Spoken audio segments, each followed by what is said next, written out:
પોઈચા ખાતે નર્મદામાં સ્નાન કરવા ગયેલા સુરતના અહીર સમાજના 7 વ્યક્તિઓ ડૂબ્યા હતા, જેમાં 4ની લાશ મળી આવતા ગત રાત્રે સણિયા હેમાદ ગામમાં અંતિમ યાત્રામાં લોકો જોડાયા હતા।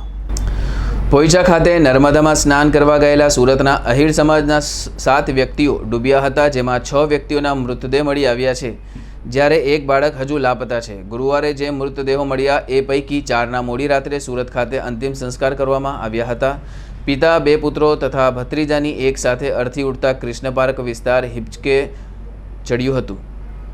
બદલાણીયા પરિવારના આક્રંદથી આ વિસ્તારમાં શોક છવાયો હતો।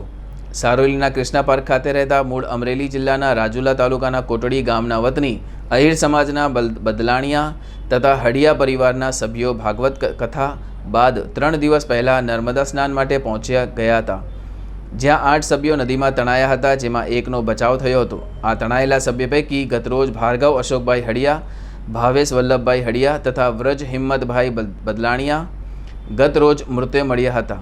ભાવેશના ગતરોજ અંતિમ સંસ્કાર થયા હતા, જ્યારે ભાર્ગવનો મૃતદેહ વતન મોકલાયો હતો।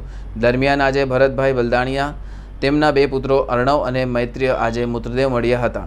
આ ત્રણેય મૃતદેહ આજે રાત્રે સુરત લવાયા હતા।